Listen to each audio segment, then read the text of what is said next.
Welcome to air logics. నేను మీ జగదీష్ సార్ని, biological science faculty. ఈ యొక్క జీవశాస్త్రంలో కొన్ని ముఖ్యమైనటువంటి అంశాలు ఉన్నాయి. వాటిలో వైటమిన్స్ అనేటువంటి టాపిక్ చాలా వెరీ ఇంపార్టెంట్. గ్రూప్ 2, గ్రూప్ 1, ఇతరత్ర కానిస్టేబుల్ ఎస్ఐ ఎగ్జామినేషన్స్ లో అత్యంత తప్పని పరిస్థితుల్లో ఈ 2 మార్కులు అయితే 100కు 100% రావడానికి అవకాశం ఉన్నటువంటి టాపిక్ విటామిన్లు.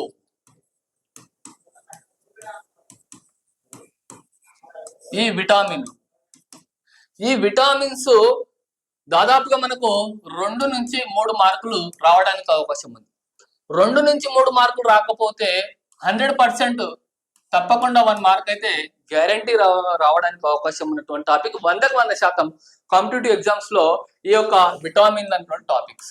ఈ విటామిన్ అని మనకు ఇంగ్లీష్ లో వైటమిన్స్ అంటారు. ఈ వైటమిన్స్ అనేటువంటి టాపిక్. సో చూడండి, ఈ విటామిన్ల గురించి అధ్యయనం చేసే శాస్త్రాన్ని మనము విటమినాలజీ అంటారు.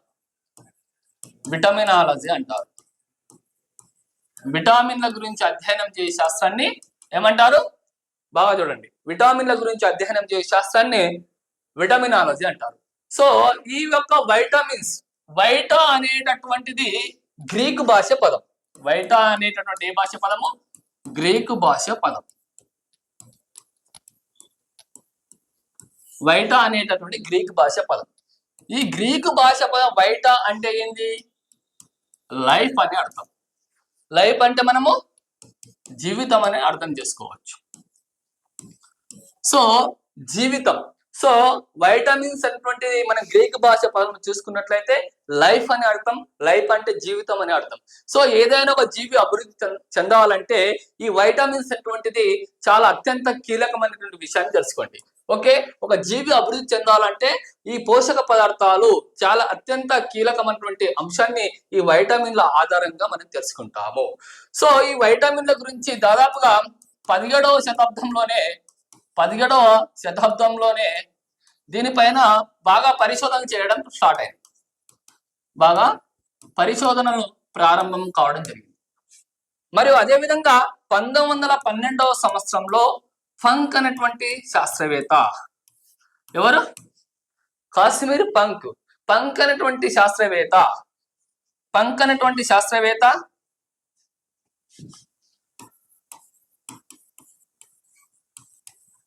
కాశ్మీర్ పంక్ అనేటువంటి శాస్త్రవేత్త ఈ విటామిన్ల గురించి మొట్టమొదటిసారిగా దీని గురించి పరిశోధన చేయడం ప్రారంభించడం జరిగింది. మొట్టమొదటిసారిగా విటామిన్లను ప్రతిపాదించినటువంటి శాస్త్రవేత్త ఎవరు అంటే కాశ్మీర్ పంక్ అనేటువంటి శాస్త్రవేత్త అని తెలుసుకోండి. సో ఈ కాశ్మీర్ పంక్ అనేటువంటి శాస్త్రవేత్త తెలుసుకున్న తర్వాత మళ్ళీ మనము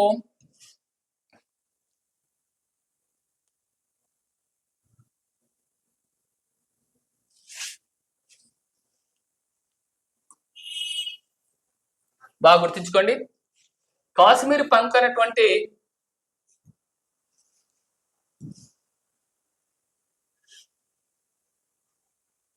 శాస్త్రవేత్త ప్రతిపాదించిన తర్వాత ఇంకా దీనిపైన బాగా పరిశోధన చేసినటువంటి శాస్త్రవేత్తలు అనేక మంది రావడం జరిగింది. వారిలో మనకు చూసినట్లయితే ఇక్కడ ఆల్రెడీ మీకు చెప్పడం జరిగింది.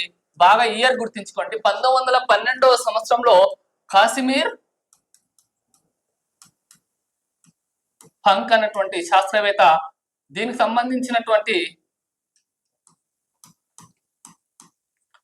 అధ్యయనం చేయడం జరిగిందనే విషయాన్ని తెలుసుకోండి. ఈ యొక్క విటామిన్ల గురించి ఇంకా సర్ హెచ్జి ఆప్కిన్స్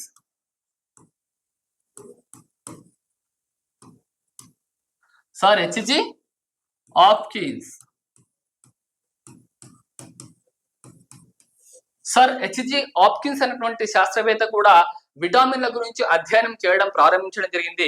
ఈయన ఏం చెప్పడం జరిగిందంటే పాలల్లో ఏదో ఒక పదార్థము పెరుగుదల అన్నటువంటి కారకం ఉంటుంది అనే విషయాన్ని తెలుసుకోవడం జరిగింది. ఇక్కడ పాలు, మిల్క్,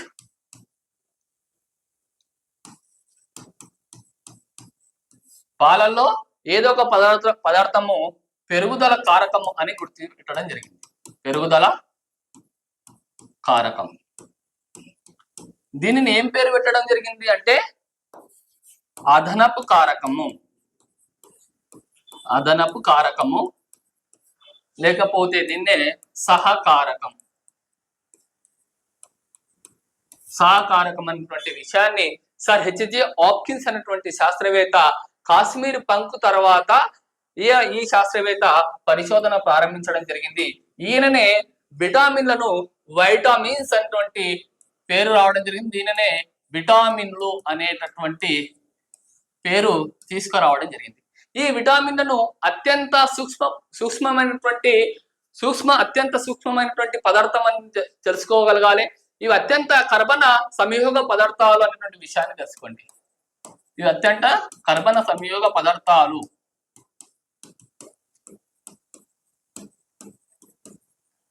అత్యంత కర్బన సంయోగ పదార్థాలు అనేటువంటి విషయాన్ని కూడా మనం తెలుసుకోగలగాలి.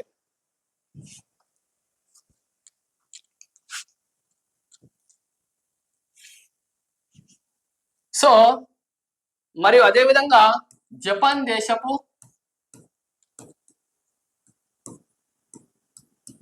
దేశపు నావికులకు ఈ పోషకాహార లోపం ఉన్నటువంటి విషయాన్ని మొట్టమొదటిసారిగా ఫంక్ అనేటువంటి శాస్త్రవేత్త కనుగొనడం జరిగింది. ఎవరు? జపాన్ దేశపు నావికులకు ఫంక్ అనేటువంటి శాస్త్రవేత్త ఏం చేయడం జరిగింది? వీరికి బేరీ వ్యాధి ఉన్నట్టు కనుగొనడం జరిగింది. బేరీ వ్యాధి అనేటువంటి ఏ విధంగా కనుగొన్న విషయాన్ని తెలుసుకున్నట్లయితే మనకు తవుడు అనేటువంటి ఉంటది వరి గింజలకు సంబంధించి. ఆ తవుడుకు సంబంధించి ఆ లేయర్ ఉంటుంది కదా, ఆ లేయర్ ని వీళ్ళు బాగా తీసి తినేటటువంటి వారు. సో దీని వలన వాళ్ళకి బేరీ వ్యాధి రావడం జరిగింది. దీని గురించి మొదటిసారి చేసినటువంటి శాస్త్రవేత్త ఫంక్ అనేటువంటి శాస్త్రవేత్త జపాన్ దేశానికి చెందినటువంటి నావికుల పైన పరిశోధన చేసి దీని గురించి తెలియజేయడం జరిగింది ప్రపంచానికి. సో ఈ విధంగా విటామిన్ల గురించి మనకు ఈ కొంతవరకు పరిశోధన ఫలితంగా ప్రాథమిక ఇంట్రడక్షన్ గా చెప్పుకోవడం జరిగింది. సో అదే విధంగా ఈ విటామిన్లు అనేటువంటివి రెండు రకాలుగా మనం వర్గీకరణ చేసుకోవడం జరిగింది. ఈ విటామిన్లను వాటర్ సాల్యుబుల్ విటామిన్స్, అదే విధంగా ఫ్యాట్ సాల్యుబుల్ విటామిన్స్ అనేటువంటి వాటిని మనం తెలుసుకోగలగాలి. సో విటామిన్లు అనేటటువంటిది ఒకటి చూడండి, క్రొవ్వులలో కరిగే విటామిన్స్. క్రొవ్వులలో కరిగే విటామిన్లు. నెక్స్ట్ వచ్చేసే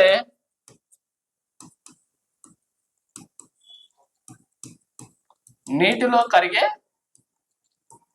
విటామిన్స్. చూడండి, క్రొవ్వులలో కరిగే విటామిన్లు. ఈ క్రొవ్వులలో కరిగే విటామిన్లు అంటే చూడండి, మన బాడీలో ఫ్యాటీ యాసిడ్స్ అటువంటివి ఎక్కువ మొత్తంలో ఉన్నటువంటివి. ఈ ఫ్యాటీ యాసిడ్స్ అటువంటివి ఇవి నిరంతరంగా స్థిరంగా ఉండేటటువంటివి క్రొవ్వుల్లో కరిగే విటమిన్స్. అంటే ఇవి సంశ్లేషణ కావడం జరుగుతుంది కొవ్వు పదార్థాలు. అదేవిధంగా నీటిలో కరిగే విటామిన్స్ అనేటటువంటివి ఇవి చూడండి, మనం తీసుకున్నటువంటి ఆహార పదార్థాలు చూడండి, ఈ పదార్థాలు అనేటువంటివి నీటిని అనేటువంటివి వడపోత ఆధారంగా మనం చూసుకోండి, కిడ్నీలకు మూత్రపిండాలకు వెళ్ళిన తర్వాత అక్కడ నుంచి మూత్రాశయం నుండి బయటికి రావడం జరుగుతుంది. కాబట్టి ఈ విటామిన్లు మూత్రం ద్వారా బయటికి రావడం జరుగుతుంది అనే విషయాన్ని తెలుసుకోండి. సో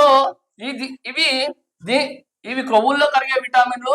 మరి అదే విధంగా నెక్స్ట్ వచ్చేస్తే నీటిలో కరిగే విటామిన్స్. సో కొవ్వుల్లో కరిగే విటామిన్స్ ఏవేవి అనే విషయాన్ని తెలుసుకుందాం. Fat soluble vitamins. క్రొవ్వుల్లో కరిగే విటామిన్స్. క్రొవ్వులలో కరిగే విటామిన్స్. సో కొవ్వుల్లో కరిగే విటామిన్స్ ఏ విటామిన్, అదేవిధంగా డి విటామిన్, అదేవిధంగా ఈ విటామిన్, అదేవిధంగా కే విటామిన్. ఇవి క్రొవ్వుల్లో కరిగే విటామిన్లని మనం తెలుసుకోగలగాలి. చూడండి, అదేవిధంగా నీటిలో కరిగే విటామిన్స్ బి కాంప్లెక్స్. వీటి గురించి తర్వాత చెప్తా. ఓకే, సో కొవ్వుల్లో కరిగే విటమిన్స్ ఏ విటామిన్ యొక్క రసాయనిక నామం, దీని యొక్క కెమికల్ నేమ్ ఏంటంటే ఏ విటామిన్. దీనికి సంబంధించి రెటినాల్. ఓకే, దీనికి సంబంధించిన ఏ విటామిన్ గురించి మనం తెలుసుకుంటున్నాము. ఏ విటామిన్ సంబంధించిన రసాయనిక నామము రెటినాల్ అన్నటువంటి విషయాన్ని మనం తెలుసుకోగలగాలి. ఈ యొక్క ఏ విటామిన్ అన్నటువంటిది ఎక్కువ దీన్ని మనం యాంటీ జిరాప్థాల్మియా విటామిన్ కూడా అంటారు. ఏ విటామిన్ ఏమంటారు? యాంటీ జిరాప్థాల్మియా విటామిన్ అంటారు. జిరాప్థాల్మియా. జిరాప్థాల్మియా అంటే ఏంటంటే ఒక వ్యాధి అని తెలుసుకోండి. ఓకే, యాంటీ అంటే కాదు అన్నాడు. అంటే ఈ విటామిన్ లోపం వలన జిరాప్థాల్మియా అనేటువంటి వ్యాధి రావడం జరుగుతుంది కంటికి సంబంధించి.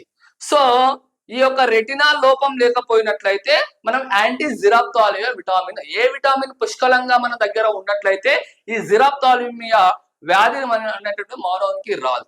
అదేవిధంగా ఈ విటామిన్ నుంచి రేచీకటి రావడం జరుగుతుంది. నెక్స్ట్ వచ్చేస్తే వర్ణంగత్వం. అదేవిధంగా ట్రకోమా, గ్లూకోమా, నెక్స్ట్ కటరాక్ట్. ఇవన్నీ ఏ విటామిన్ లోపం వలన రావడానికి అవకాశం ఉన్నటువంటి వ్యాధి. చూడండి, బాగా చూడండి. ఏ విటామిన్ యొక్క రసాయనిక నామం రెటినాల్. ఏ విటామిన్ యొక్క రసాయనిక నామం ఏంది? రెటినాల్ అనేటువంటి విషయాన్ని తెలుసుకోండి. ఏ విటామిన్ రసాయనిక నామం ఏంది? రెటినాల్.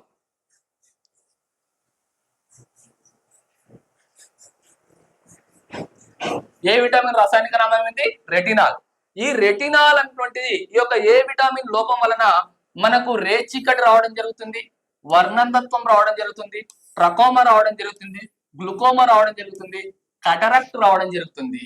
సో ఏ విటామిన్ అన్నటువంటి అత్యధికంగా మనకు ఎక్కడెక్కడి నుంచి రావడానికి అవకాశం ఉంది అంటే ఇది మనకు చేపలు పుష్కలంగా తీసుకున్నట్లయితే వీటిని మన దీనికి సంబంధించి మనము కొంతవరకు నయం చేయవచ్చు అనే విషయాన్ని తెలుసుకోండి.